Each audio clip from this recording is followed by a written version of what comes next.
First of all, good to see you guys. Bobby, congrats on a good career too. Amazing, especially at the end there with what you went through coming back. The hat-trick game. I was talking to Yorkie about that. It's a pretty awesome story. Thank you. You said Bob ghosted you though. He never got back. Yeah, I tried to figure out his number and got him a text message congratulating him. I've never met you or talked to you, so I was like, oh, I got to reach out to this guy. This is amazing. No way, man. I didn't hear back, so I don't know. Maybe I got the wrong number. I got bad info, maybe. Yeah, somebody just protecting my digits, but I'll shoot you mine. Yeah, I do appreciate that. I said Bob's good people. I go, because you asked me. I go, if you text Bob, he's getting back to you. So it must have been a wrong number. Yeah. My connection to Senators is as I got older, like in the junior hockey and stuff, and I started like watching teams and liking teams. I thought Ottawa was pretty exciting, and I'm a big Wade Redden guy. He's his parents are friends with my parents for a long time back, and kind of grew up thinking he was pretty awesome. So when he was raising hell in there, and you guys had good teams in Ottawa, it was pretty fun to watch those teams go. Yorkie, you were probably there for that time, hey?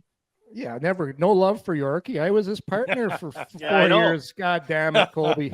I think I remember a few clips of seeing you alongside him. So, and then I get to work with him and work with Wally or alongside Wally. So it's great to be here. Thanks, guys. The Yorkie video was off the glass and out, probably. That's what you saw. Oh, yeah. High flipper.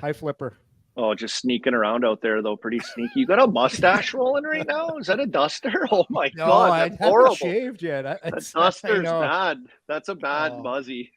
Salt and pepper goatee going. Yeah, I still can't get a full beard at age 53. Something's going on. Can't either. There's no chance. He's got the baby face. Bobby's got the baby face. I grow a great neck beard. Yeah, the throw tee. Me too. Did you ever grow a beard for playoffs? I don't remember you growing one. Oh, I always lost in the first round. We had a good run in the minors, though.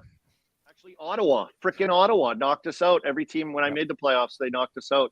But I could just grow like a teen stash and a neck beard. Just a solid neck beard is brutal. It. Still to this day, it's not that great. I got lots of questions to ask you, including I'm going to put you on the spot at some point and ask you what question you would ask the boys if you had them on the couch like you do in your segment for Sportsnet. But in the game on Saturday, I don't know if you saw this or not, Colby, there was the exchange between DeBrincat and Tkachuk in a scrum. Yeah.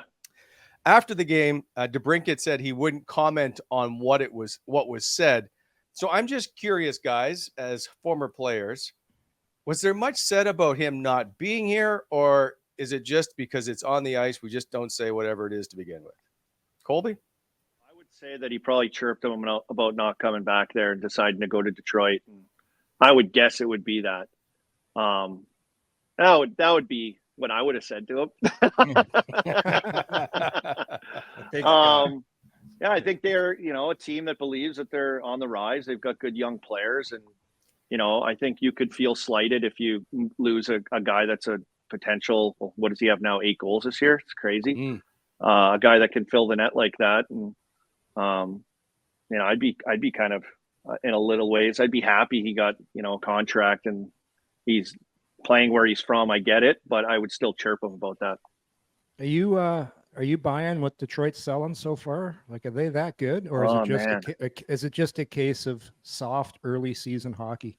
I kind of feel like the season has no rhythm yet, and it'll be interesting to see once it straightens out. Like, some teams have played 4 games already. Yeah. We're a few weeks in. It's just too much time in between to really understand kind of what your team is. I got to give it to them though. They look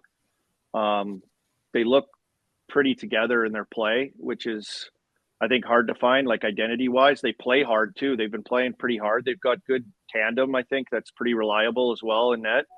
And their power play is crazy. It looks so dangerous every time they're out there. So yeah, I think some teams are having a hard time right now. And I think some of the better teams at finding, I think every year you have to find your identity, and there's just not enough hockey and not enough rhythm to the season right now to make like a full assessment. So yes, Yorkie, maybe a little bit of soft early hockey is the answer. See, I got to Go go ahead, the Bob. other way on the wedding gift real quick because that's what I think it was about. I absolutely think that Chucky was like, you made 9 bananas last year and you got me a fucking silverware set. Place, you think he went place setting? Place setting for sure. No, he didn't. Yeah. No, I don't know. I don't. That's what I guess. Those napkin rings. Yeah. Yeah. Just the last thing that you could possibly click on the Amazon wish list, and he clicked it. What's left? Okay, here it is. And Colby, I can't remember all the times you played on Pittsburgh, but you certainly played on some great teams. I don't know if you struggled off the start, like in Edmonton. What do you think is happening in Edmonton right now? I think there's just a little bit of pressure. I think no Ekholm to start the season kind of rocked it. And then once you get off to, I think it's important to get a good start, right? Like, Yorkie and Bobby, you guys know like how good it feels to get an apple in the first game, get a W, things start to roll a little bit. You get comfy, everything feels a little better. And it's just been a little bit challenging for them to get going. And it's pretty early for guys to start chirping in the media about like not getting enough ice time. That's why I got in a tilt that period. And like, Entertained. Yeah. So awesome. I think with the pressure, I think with the expectations, I think everyone kind of has them as a team that they looked at going into this year as being a Stanley Cup contender for sure, no question. After almost getting through, Vegas last year in the playoffs. So I think it's just I think they have to settle into those expectations, and it's a little bit different for them as a group where it's kind of been a cloud of disappointment for the most part. And it's a different narrative. They've kind of slowly gotten better every year, and finally they're getting some good chatter, and it just hasn't shown up here early. Yeah, well, you played in the Canadian market, and you know how hard it is on tendies. Like, that's all people are talking about. Right Oh now my God, like I know. goaltending, like it's crazy. Yeah, well, they signed Campbell out of Toronto, and he's kind of been a project majority, hasn't he? Like he hasn't been a guy. He's had high expectations as a high pick and a guy that could, possibly be that guy, but he hasn't been able to consistently like carry it and gets that nice contract. Skinner steals his job, and then, Skinner's this new guy on the block. So I think it's just balancing expectations. Ultimately, I feel like Skinner's probably the guy. I think he's going to be.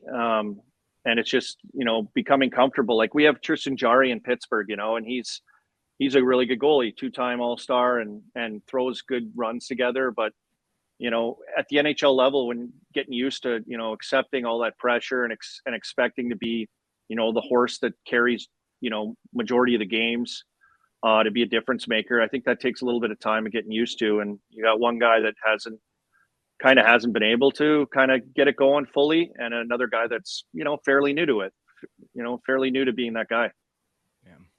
Okay, so I'm going to quickly ask you about the Sens, and that is, are they a playoff team for you? Yeah, I think they're going to finish. I picked them to finish second in the division. I think they've got a great mix of speed, skill, tenacity, but like some nastiness too with guys they have in their lineup. Like it's a great mix. The goaltending, can it hold up? But that's a question. But other than that, I just think I think they're poised to be like super dangerous this year with everybody.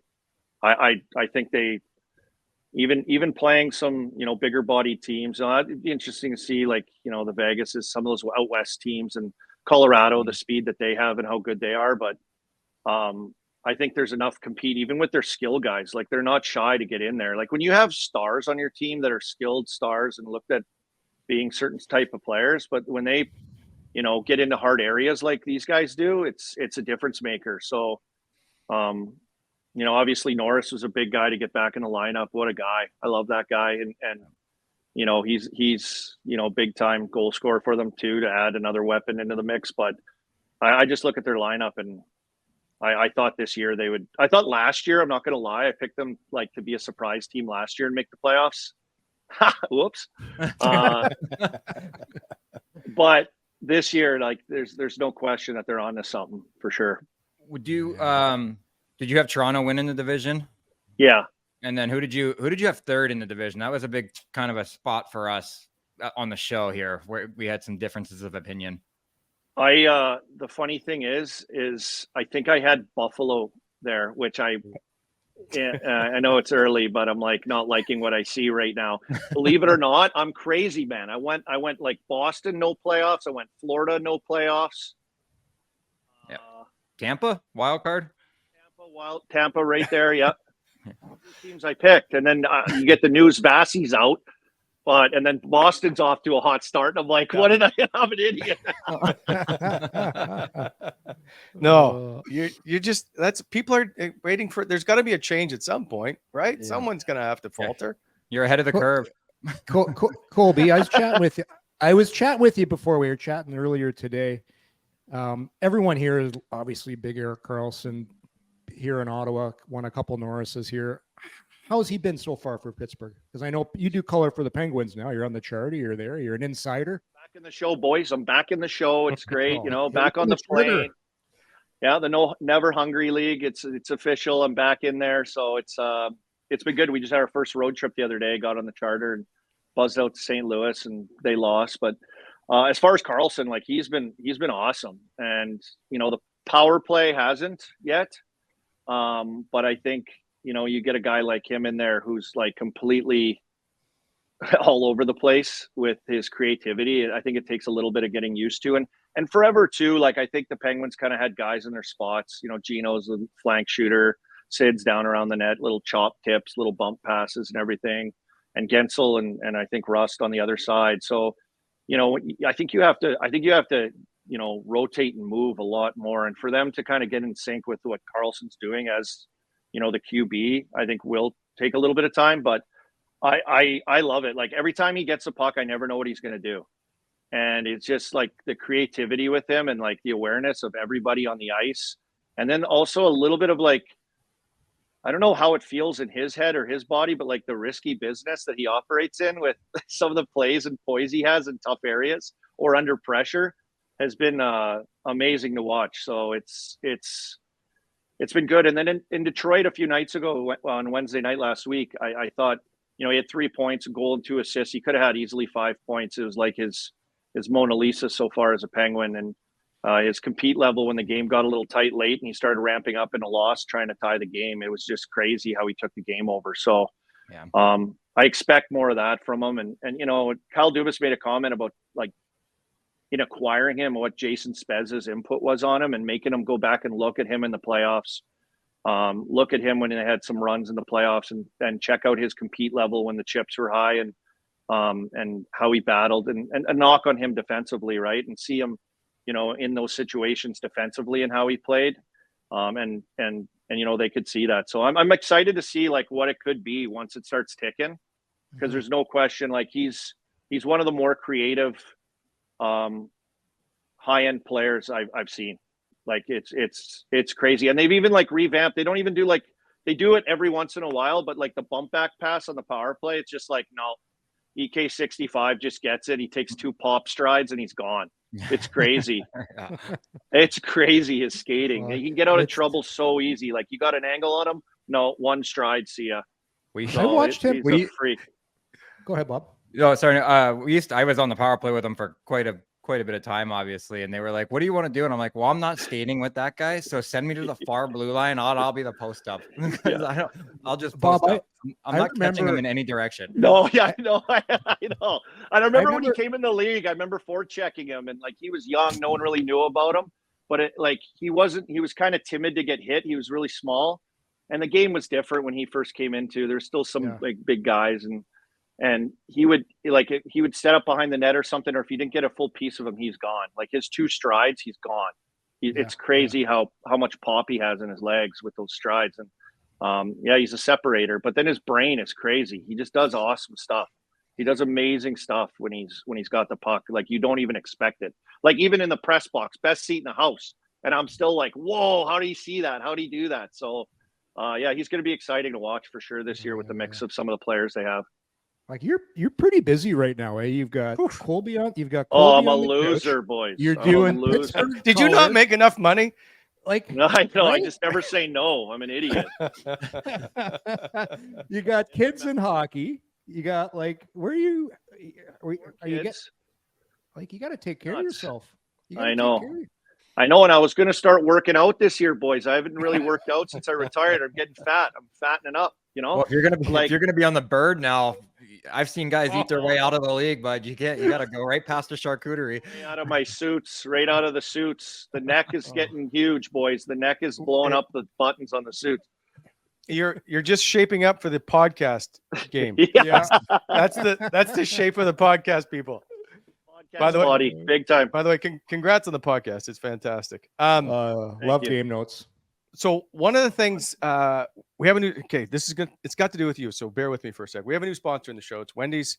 They're coming up with a brand new. What did you just say Wendy's and you said it's be here? You hang on. We're a za or something or what? Hang on. Just bear with me. I made a new graphic and everything for this.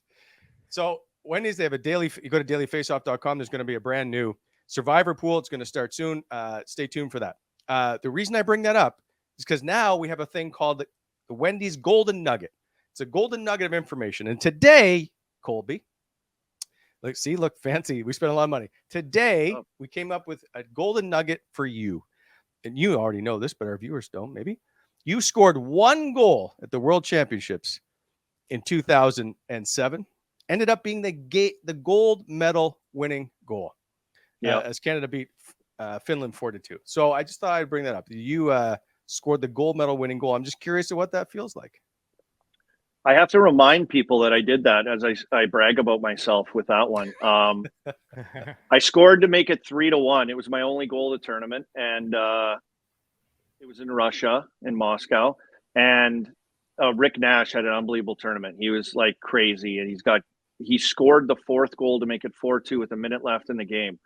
And I always say Rick Nash stole my thunder. He screwed me out of like national heroism stuff here. If anyone watches the World Championships, I don't know. But he scored with like 2 guys on his back doing the splits, like got the goalie over here, then one-hander back, like falling down, tucked it in. It was this amazing goal. And it's like at the time, it was like the goal that they kept showing and like the highlight, and it was amazing. Meanwhile, I'd already put the game away with the game winner, right?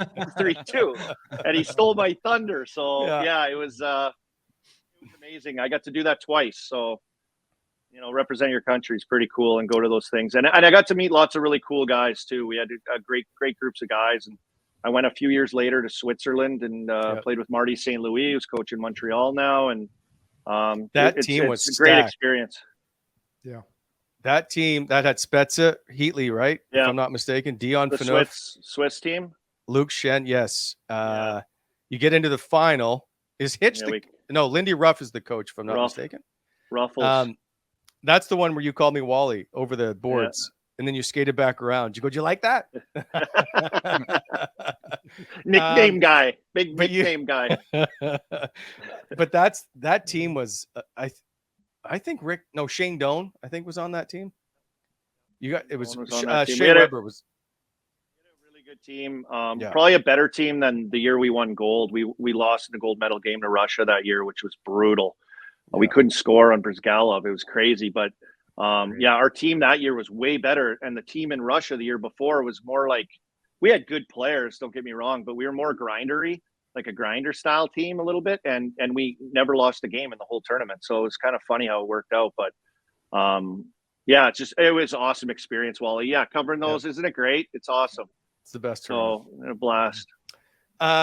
So coming back to playing with Sid, I'm just curious, does he give you any more scoops now that you're a broadcaster? Like, hey, Sid, like, what's the lineup today? And he's like, I don't know who you are. No, he sucks. He doesn't give me any scoops. He gives me nothing. Just like when I played with him, I'd ask him to pump my tires when I was feeling down. And he was like, you're doing okay, buddy. Like, keep going. Like, brutal on the tire pumps for me also. Like, trying to dig myself out of a mental hole, And, but yeah, that's probably one of the coolest things for me in retirement right now is getting to work in Pittsburgh and work for the Pens and getting to like watch him every single night. It's been amazing. Some of his milestones, and then Stanley Cup back-to-backs when they won there. I was kicking around for those too. So anytime you get to watch a player like that, and it's like right now, it's been awesome to follow him, and obviously, and now just be around him and watch him. It's awesome. I was down in Antigonish, Nova Scotia, and I met one of Sid's junior buddies. He's on the Tim Hortons commercial with him. He's this fighter guy. Yeah. I think he's still playing. Yeah. Great guy. And he told me the best Sid story. And I just, because you don't really know Sid, you think he's this quiet guy. And he told me every summer he takes his boys on a trip. And they just got to show up at the airport. They don't know where they're going. They just tell their wives and their girlfriends, we're going with Sid. And I just love that Sid never forgot the guys he grew up with. And I'm like, what a great guy. Takes his boys away. He goes off the grid for a week, has some fun. And I was like, wow, I love this, man. I just a whole newfound of respect for Sid hearing that story.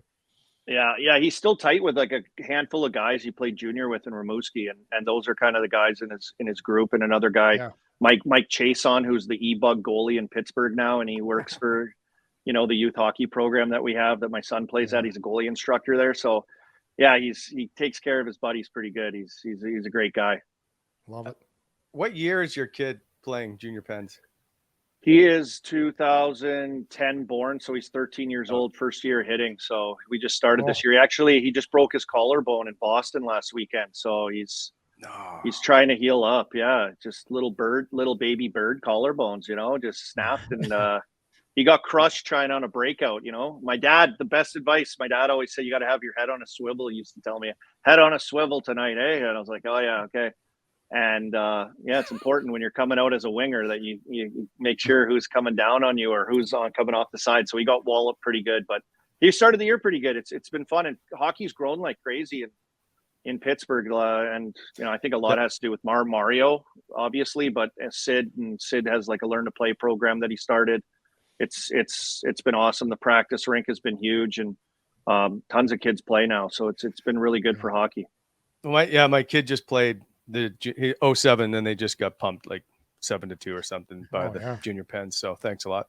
Appreciate it. Oh, did they pump you guys? Yeah, but that team's really good. They've got Todd White's kid plays on that team. Yeah, he does. Yeah, we got a lot of Ottawa kids that come down here. We get the Ottawa kids. We've had a few Halifax kids I know, and they bill it in Pittsburgh and stuff for some of those older teams. So yeah, they do pretty good with some of their teams. Isn't Whitey's kids pretty good? Yeah, drafted by the 67s and the USHL as well. Yeah. I think he just committed to played with Whitey in Atlanta. Yes. Oh, did you? Right. Yes, that's right. Do you have any Todd White stories? He's pretty quiet. Well, he's quiet in public. Yeah, he'll chat to you. He'll chat. Oh yeah. He's always got his glasses, and he's fixing his glasses all the time. Yeah, he was great. I remember I had 2 goals in one shift against Ottawa, another Ottawa connection, and it was like a minute and a half left in the game, and of course Whitey's out there. He's like the empty net master, and it was a D-zone face-off, and I was like, oh, come on. If I'm going to get a hat trick ever in my life, like this will be it. This is the night, and I didn't get out there. Whitey gets the puck, launches it 200 feet. He was like on the goal line, like launches it down the ice and buries it, and that was it. They threw the tendy back in, and I'm like, you got to be kidding me. Like, Whitey nails it. Of course, Whitey nails it. Hey, guy, good player. All I remember with Whitey, I played them, I think, for a year and a bit. Remember when they used to hand out, Army, the stat sheets after the game? You get the thing. Whitey would be all over his face-off percentage, just going over it like a fine-tooth comb. And then, oh man, it's like, Whitey, it's over. Like I was 9-6 on face-offs, not 9-8. That's wrong. He remembers, eh? He remembers. Oh, he remembers. Monster. You had two goal games against Ottawa in your career. 8 goals, 18 points in 28 games against the Mighty Sens. Wow. Do you want me to tell you both games?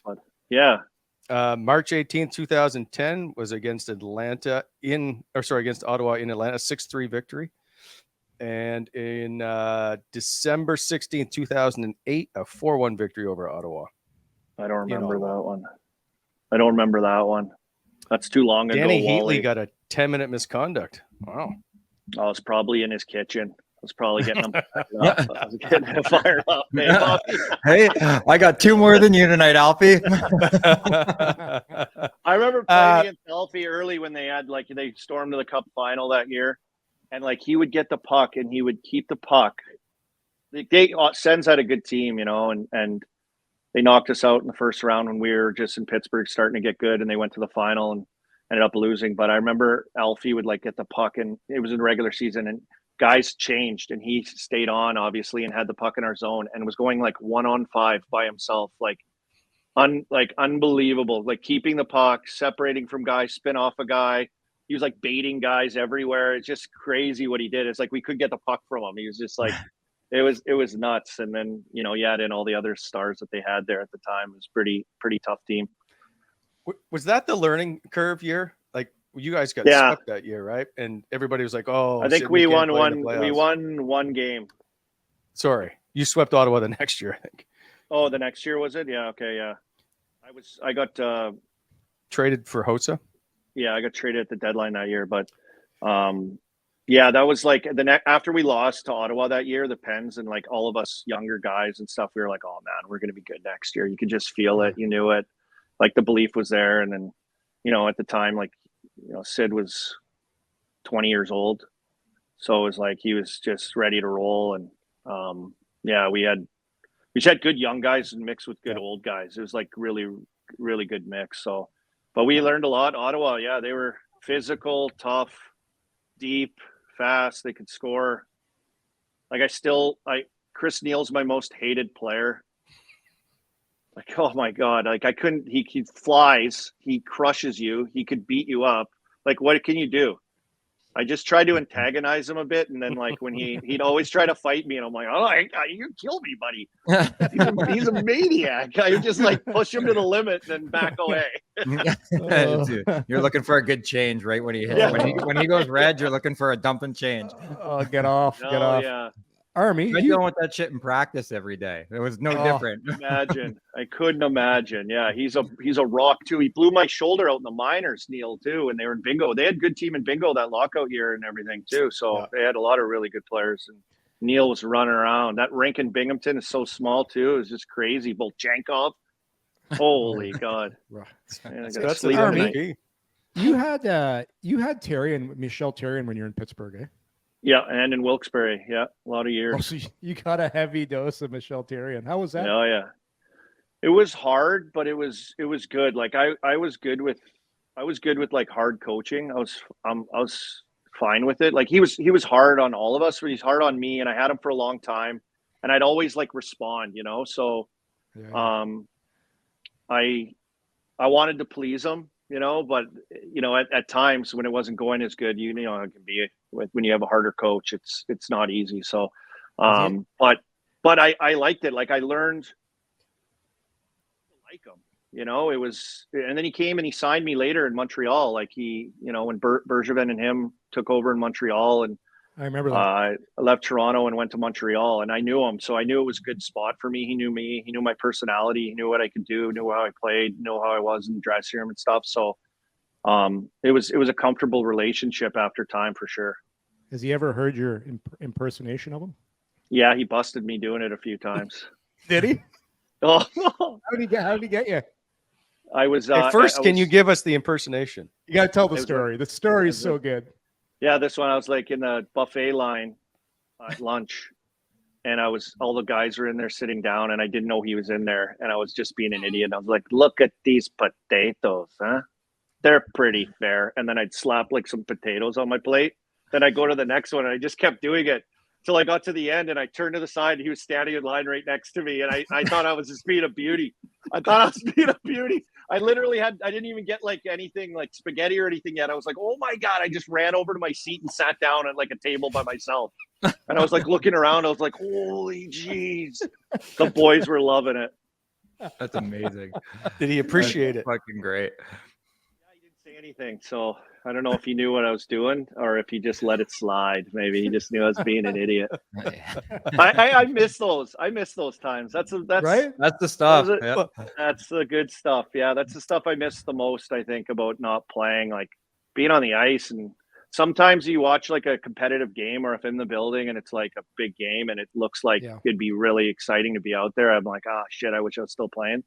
But most of the stuff that I miss is like just going to the rink every day, hanging out with the boys, like stuff like that, hanging out, just goofy stuff on the planes and hotels and everything. Yep. Absolutely. So were you in Pittsburgh when he first took over and he made that famous speech on his first day of, I think it's our job to be the worst. We're trying to be the worst defensive team in the league. I was like, oh boy. Oh man, Wally. you guys should have seen and read some of the articles in Wilkes-Barre. They were way better, but that one was in the NHL, so it got some traction. But yeah, that was he called us. I got called up a little bit later after he had taken over, and then called me up, and gave me an opportunity to finally play, because I played 3.5 years in the minors without getting called up. So it was like kind of my first, chance of freedom and an opportunity to get out of the minors. But yeah, that was like legendary. That was legendary. I think we were playing against Atlanta, and they ran up the score on us, and it was bad. And then after the game, he let us have it. The softest defensive core in the league. That's their goal. Guys don't care. Oh yeah, what do you say? Maybe Max Talbot, but what's he? 5'7"? It was so. I was like, "How's he gonna last?" I would have had to laugh right through that. There's no way I would have made it through. I was always the guy in the corner when and I always tipped extra for trainers to give me the good spot that would be in the corner. And as soon as coaches would start, I'd have to just put the head down between, because I can't handle it. When they go after somebody, I'm immediately breaking down laughing. I know everyone thinks after a tough loss, sometimes, when you don't have it, or the team just, it's a bad night. And obviously you're upset you lost and stuff, but you ever get in the shower with the boys after, and you look at each other, you're like, everyone's you're kind of like, That's it. That was awful. We got lit up one time. Oh, I just got in the shower, and we're doing exactly that. And I was like, fuck, we started taking on water real early, and it never stopped. It's so good. It's so good. All right, so there's nothing you can do. Yeah. Colby, you have this segment now. It's on Sportsnet where you are on the smallest couch in the history of couches. It's real leather. It's real leather too. It looks very expensive. Yeah. What if you were to have Yorkie and Bobby on the couch? What questions would you ask them?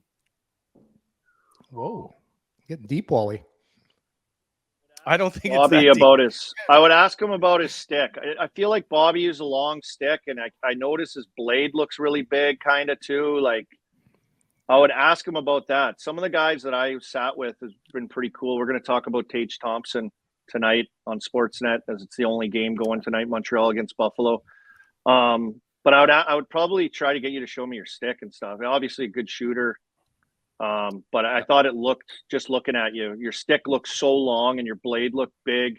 Yeah. It's just different. Yeah, accurate. And I had what Team Mussolini told me once, and I'll never forget it, was that if you can play in the league with the stick that Bobby Ryan uses, you're the best player in the world. Because he tried it. He took 2 shots with it and gave it back to him. I was like, I don't know how you do it. I mean, it's a banana peel, what I use. And, it was long because something had to make it. The flippers didn't quite work well, so something had to make up for it. I could read a play and, big wingspan, but I couldn't get there with the feet. Oh. I'd ask Yorkie about what it was like playing with Wade Redden. Actually, you know what? And Army would have to apologize to me, because back in 2020. We did a show at Sports. It was New Year's Eve, and we were both in Sportsnet for New Year's Eve 2019-20. And we just went out and got shit canned at a bunch of old fashions. Yeah. And we're I still have the video. I can't show anybody the video because we're acting like idiots. We're walking down the street.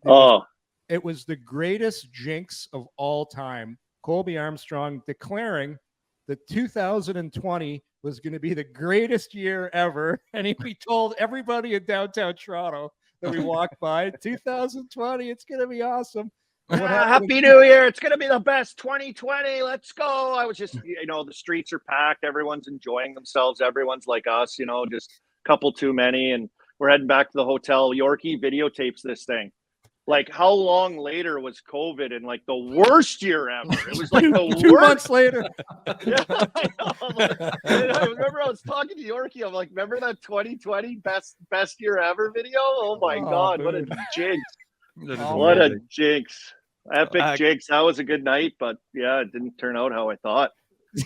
Before we let you go, I don't know if you've seen Brady and Matthew Tkachuk have their new Hyundai car commercial with their mom, Chantal. Yeah. That makes me think that's not the best car commercial ever done by a player in the National Hockey League. I think it's pretty good. I think if we go back to the Pittsburgh days of you and Max Talbot would be the best car commercial ever made.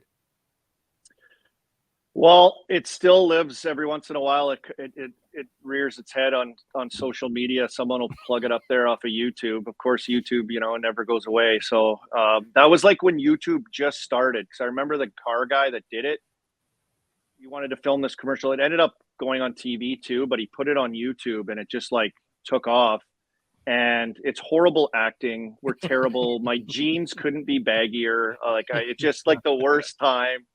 And me, Talbot, Gonchar, and Malkin. Malkin doesn't say a word. He catches a set of keys. He just stands there.